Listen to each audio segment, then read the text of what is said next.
Hello students, हमने previous class में percentage के बेसिक्स के बारे में पढ़ा था कि किन संख्याओं का कैसे प्रतिशत निकाला जाता है, किस प्रकार प्रतिशत बढ़ाया जाता है, कम किया जाता है।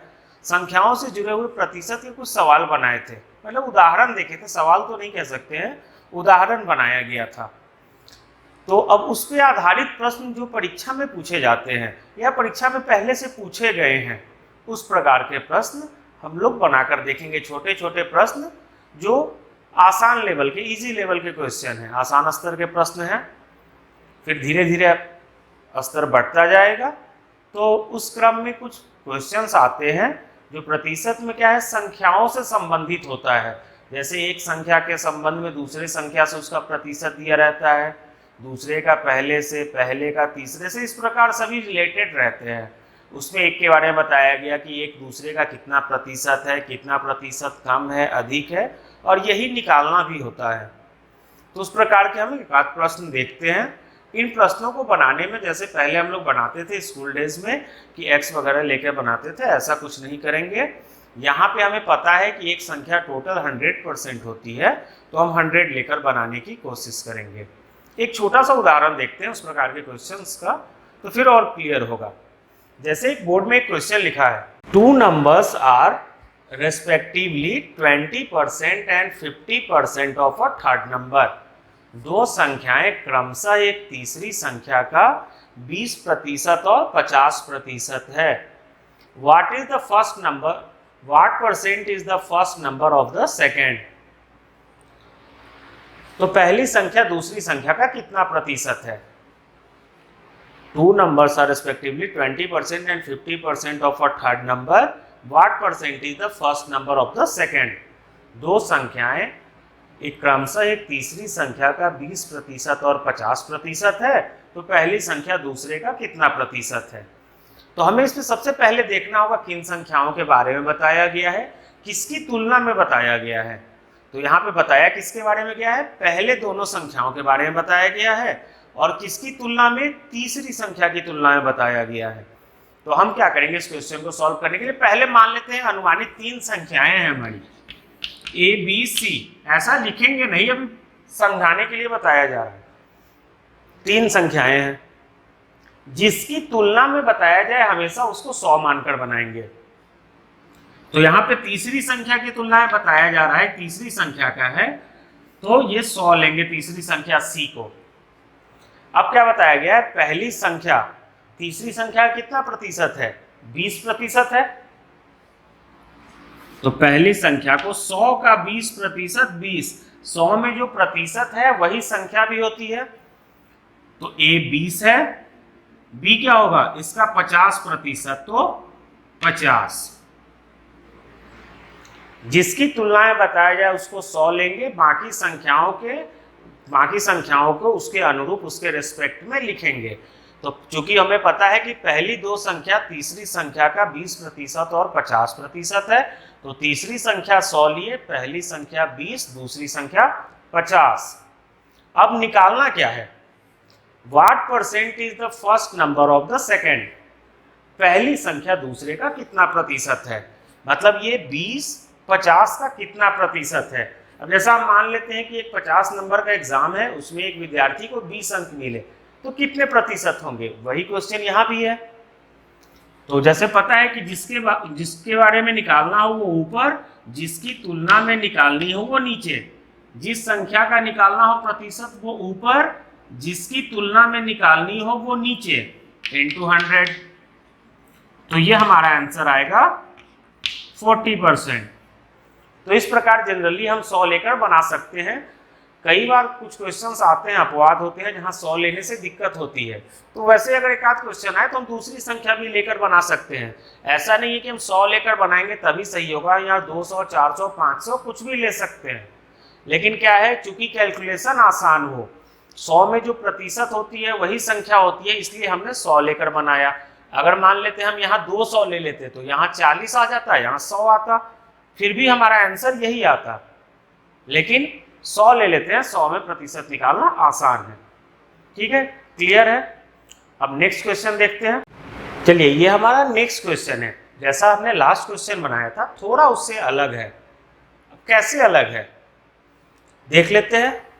क्या लिखा है, two numbers are respectively 25% and 20% less than a third number.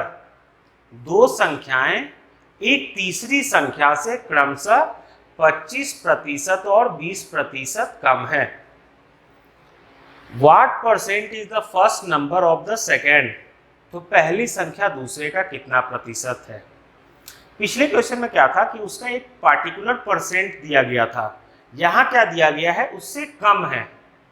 तो इसको कैसे सॉल्व करेंगे, उसी तरीके से सॉल्व करेंगे। तीन संख्याएं होंगी हमारी ए बी सी, जैसा कि इस क्वेश्चन में भी बताया गया है कि पहली दोनों संख्याएं तीसरी संख्या से 25% और 20% कम है। तो तीसरी संख्या की तुलना में बताया गया है, तो तीसरी संख्या को हम लोग 100 लेंगे। अब तीसरी संख्या को 100 ले लेते हैं, तो इसमें प्रतिशत कम दिया है तो क्या करेंगे 100 से माइनस करेंगे। जितना प्रतिशत कम या अधिक रहता है उतना हम 100 से कम या ज्यादा कर देते हैं। तो पहली संख्या कितनी प्रतिशत कम है, 25% कम है, तो 25% कम करेंगे 100 से 25% कम करेंगे तो 75 आएगा। दूसरी संख्या 20% कम है 20%, तो 100 से 20 कम कर देंगे 80 आ जाएगा। तो 75 और 80 हमारी पहली दोनों संख्याएं हो गई।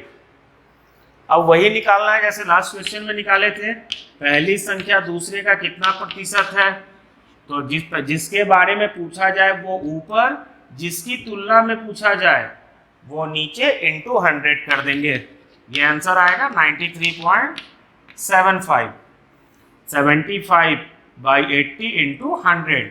पहली संख्या के बारे में पूछा गया था तो पहली संख्या ऊपर, दूसरी संख्या नीचे इंटू 100।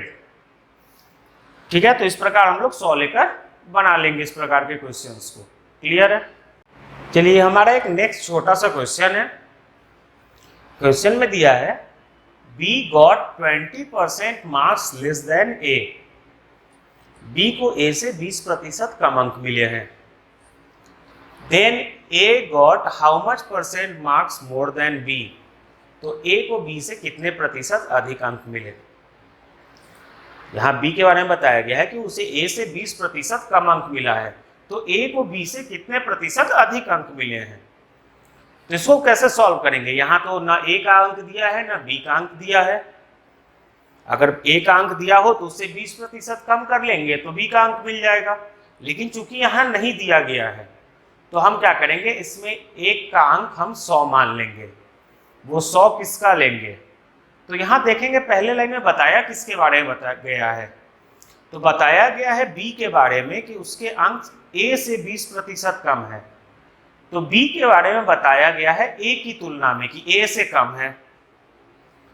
तो ए से कम है तो जिससे तुलना में बताया जाए उसको हमेशा 100 लेंगे। अब ए से कम है बी का कितना प्रतिशत कम दिया है 20%, तो ये आएगा 80। ये दोनों के एक अनुमानित अंक मान लिए गए हैं और इनका अनुपात हमेशा वही रहता है। हम 100 लेंगे तो 80 आएगा, 150 लेते तो 120 आता, मतलब 150 में 120 आएगा। ये रेशियो हमेशा सेम रहेगा। अंक कितने भी ले ले, यहाँ 100 लेकर बनाए, हमारी इच्छा हो कि यहाँ 25 लेके बनाएंगे तो यहाँ 20 आ जाएगा। अंक अपने हिसाब से ले सकते हैं, लेकिन चूंकि 100 में प्रतिशत निकालना आसान है जैसा पहले भी बताया गया है, तो कोशिश करेंगे 100 से बनाने का। तो ये हमारा एक अनुमानित अंक आ गया।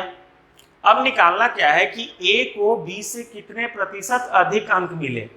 ए को बी से कितने प्रतिशत अधिक अंक मिले, तो कितना प्रतिशत अधिक अंक मिला वो निकालने के लिए प्रतिशत अधिक या कम निकालने के लिए डिफरेंस, पहले ही बताया गया था प्रतिशत कम या अधिक निकालने के लिए ऊपर डिफरेंस लिखेंगे, नीचे जिससे तुलना करनी है। यहाँ पूछ रहा है कि ए को बी से, मतलब ए की तुलना बी से की जा रही है, तो नीचे बी आएगा इंटू 100। ये कितना परसेंट आएगा 25%। मतलब ए को बी से 25% अधिक अंक मिले। क्लियर है। ध्यान रखेंगे इस प्रकार के क्वेश्चन जनरली 100 मान के ही बनाए जाते हैं और जल्दी बन जाता है। चलिए एक नया क्वेश्चन है, थोड़ा सा अलग है। प्रतिशत में जब हम क्वेश्चन सॉल्व करेंगे तो उसमें कुछ क्वेश्चंस ऐसे भी आते हैं जो आमदनी और खर्च पे आधारित होता है। जैसे एक व्यक्ति महीने में कितना आमदनी है, कितना खर्च किया, आमदनी से खर्च को माइनस करने पे क्या मिलता है, उसकी बचत मिलती है। तो इससे रिलेटेड क्वेश्चन आते हैं, उनके आमदनी और खर्च वगैरह क्या है प्रतिशत में दिए रहते हैं या रुपए में भी दिए रहेंगे। तो उसमें क्या होता है, प्रतिशत निकालना होता है, या प्रतिशत दिया हो तो रुपए निकालना है। आमदनी और खर्च से संबंधित वो प्रश्न रहेगा। अब इसमें एक चीज ध्यान रखनी है कि किसी भी व्यक्ति की आमदनी, या आमदनी कई जगह इनकम लिखा रहता है, कई जगह उसकी सैलरी लिखी रहती है, तो सैलरी ही इनकम होता है। तो क्या करेंगे उसमें, हमेशा सैलरी हो या इनकम हमेशा 100% मानेंगे, क्योंकि टोटल जो भी होगा वो 100% होगा, 100% लेकर बनाएंगे। अब जैसे अगर मान लीजिए कोई व्यक्ति 100% उसकी आमदनी है, उसमें वो 70% खर्च कर देता है, एक्सपेंडिचर उसका 70% है, तो सेविंग कितने परसेंट की होगी, 100 से माइनस कर देंगे 70, तो 30% सेविंग होगा। अब एक व्यक्ति की आमदनी 100% है, वो 10% सेविंग करता है, तो कितने परसेंट वो स्पेंड किया, 100% आमदनी में यदि कोई व्यक्ति 10% बचत कर रहा है तो खर्च कितना प्रतिशत होगा, 90% होगा। 100 से 10 को माइनस कर देंगे, 100 माइनस 10 90%। तो उसी प्रकार रिलेटेड ये क्वेश्चन है। क्या दिया है क्वेश्चन में, a man spends 40% of its salary on food. एक व्यक्ति अपने वेतन का 40% भोजन पे खर्च करता है। 20% ऑन रेंट, 20% घर के किराए पर खर्च करता है। 10% ऑन ट्रेवलिंग, 10% यातायात पे खर्च करता है। एंड 10% ऑन एंटरटेनमेंट, और 10% मनोरंजन पे खर्च करता है। सभी करते होंगे। If he saves ₹1,500 at the end of month, यदि वह महीने के अंत में 1,500 रुपए की बचत करता है, मतलब इन सारे खर्चों के बाद उसे 1,500 रुपए की बचत होती है। फाइंड हिज सैलरी, तो उसका वेतन क्या है। तो हमें पता है आमदनी कितना परसेंट होता है, 100%। अब उसके खर्चे जोड़ेंगे। खर्चे क्या क्या दिए हैं, 40% सैलरी का खर्च करता है वो फूड पे, 40%, फिर 20%, 10% और 10%। टोटल कितना परसेंट खर्च हो गया, सबको ऐड करेंगे, 40, 20, 10 और 10, टोटल 80%। तो उसकी सैलरी 100%, एक्सपेंडिचर 80%, सबको जोड़े हैं। तो 100% में 80% खर्च कर दिया तो क्या आएगा, सेविंग आएगा। सेविंग कितना परसेंट हो गया, 20%। तीनों का प्रतिशत निर्धारित करेंगे, आमदनी या वेतन 100%, खर्च 80%, जो सभी को जोड़ने पे आया है। तो उसकी बचत 100 में से 80 माइनस कर लिए 20%। ये तीनों का प्रतिशत निर्धारित हो गया। अब उसके बाद ये लिखने की जरूरत नहीं है, अपने से खुद मन में कर लेंगे, लिखने की जरूरत नहीं है, खुद अपने आप वर्बली हो जाएगा। अब क्या है इसमें, उसकी बचत दी गई है। अब देख रहे हैं राशि किसकी दी गई है, तो बचत की राशि दी गई है। तो बचत की राशि लिखेंगे 1,500 रुपए। ये क्या है, सेविंग का अमाउंट है। जिसका अमाउंट लिखेंगे उसका परसेंटेज से डिवाइड करेंगे। ये सेविंग है, सेविंग का परसेंटेज क्या है, 20, तो नीचे 20 आएगा। जिसकी राशि उसके प्रतिशत से भाग करेंगे और जो निकालना है उससे मल्टीप्लाई, गुना करेंगे। निकालना क्या है इसमें, सैलरी निकालनी है। तो सेविंग दिया था तो सेविंग के प्रतिशत से भाग 20 से सैलरी निकालनी है। तो सैलरी कितना परसेंट है, 100, तो इंटू 100 कर देंगे। तो इसको सॉल्व कर लेंगे कि आंसर आ जाएगा। आंसर आएगा 7500। ठीक है, तो इसमें ध्यान रखना है जिसकी राशि दी गई है उसके प्रतिशत से भाग और जो निकालना है मतलब जिसकी राशि निकालनी है उससे गुना। यदि अगर मान लो यहाँ पे उसके खर्च निकालने होते एक्सपेंडिचर, तो एक्सपेंडिचर कितना परसेंट है 80% है, तो यहाँ 100 के बदले 80 लिख देते हैं। यदि यहाँ पूछता कि भोजन पे कितना खर्च हुआ फूड पे, तो फूड पे कितना परसेंट था 40%, तो यहाँ 40 से मल्टीप्लाई कर देते हैं, जो पूछा जाए उसके प्रतिशत से मल्टीप्लाई और जो राशि दी गई है उसके प्रतिशत से डिवाइड। तुम याद रखना है जो भी संख्या या राशि दी गई है उसके प्रतिशत से भाग और जो निकालना है उससे गुना करते हैं। क्लियर है? चलिए ये हमारा एक नेक्स्ट क्वेश्चन है, ये भी आमदनी और खर्च से संबंधित है लेकिन थोड़ा सा अलग है। कैसे अलग है देखते हैं क्वेश्चन पढ़ के, कैसे अलग है फिर खूब क्लियर हो जाएगा। क्या दिया है? A person gave 20% of his income to his elder son. एक व्यक्ति ने अपनी आमदनी का 20% अपने बड़े बेटे को दिया। तो जो उसकी आमदनी थी क्या थी? आमदनी हमेशा पता है 100% लेनी है, तो अपने 100% का 20% अपने बड़े बेटे को दे दिया। 30% of the remaining to the younger son. अब यहां देखना है इसमें क्या लिखा है 30% ऑफ द रिमेनिंग, मतलब बची हुई राशि का। पहले उसकी आमदनी 100% है, उसमें से 20% दे दिया तो 80% बचा। 100% आमदनी में से बड़े बेटे को पहले लाइन में दिया है, बड़े बेटे को 20% दिया, तो कितना चला गया 20%, बचा क्या 80%। उस बची हुई राशि में से 30% छोटे बेटे को दिया। तो अब क्या करेंगे हम 80 का 30% निकालेंगे। 80 का 30%, 80 का 30%, बची हुई राशि में 30% दिया है तो 80 का 30% 24, तो 24 माइनस होगा। ठीक है, तो हम देखेंगे कैसे बनाएंगे उसको, लेकिन ये चीज ध्यान रखनी है कि यहाँ बची हुई राशि में से दी गई है। फिर क्या आगे 10% of the balance he donated to a trust. 10% of the balance he donated to a trust. अपनी राशि का, बची हुई राशि का, मतलब छोटे बेटे को देने के बाद भी जो राशि बची है उसका 10% उसने एक ट्रस्ट में दान किया। तो बची हुई राशि में से 10% निकालनी है। हर बार बची हुई राशि को 100 मानकर उसका जो परसेंटेज दिया गया है वो माइनस होगा। If he is left with ₹10,080, यदि उसके पास 10,080 रुपए शेष बचे हैं, फाइंड हिज इनकम, तो उसकी आमदनी क्या है। यदि उसके पास अब 10,080 रुपए शेष बचे हैं तो उसकी आमदनी क्या है। तो इसमें एक चीज ध्यान रखेंगे, हर बार रिमेनिंग का दिया गया है तो हम क्या करेंगे रिमेनिंग का परसेंटेज निकालेंगे, और लास्ट में चूंकि उसकी बचत दी गई है तो हम एक ऐसा मतलब इस फॉर्मेट में लिखेंगे कि लास्ट में बचत निकले, बचत निकालने की कोशिश करेंगे। तो कैसे निकलेगा बचत? अब जैसे पहले वो कितना परसेंट दे रहा था अपने बड़े बेटे को 20%, तो कितना परसेंट बचेगा 80% बचेगा। फिर बची हुई राशि में कितना परसेंट दे दिया वो 30% दिया छोटे बेटे को, तो कितना बचेगा। बची हुई राशि में से यदि 30% दिया गया तो फिर उसका 70% बचेगा। फिर अगले बार क्या किया है वो 10% दिया है बैलेंस का, बची हुई राशि का, शेष राशि का, फिर उसका 90% बचेगा। और फाइनली कितना बच रहा है 10,080। तो इसको सॉल्व कैसे करेंगे?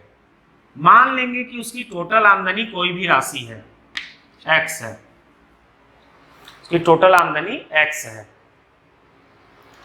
पहले कितना परसेंट दिया 20%, तो बचेगा कितना 80%, तो 80/100।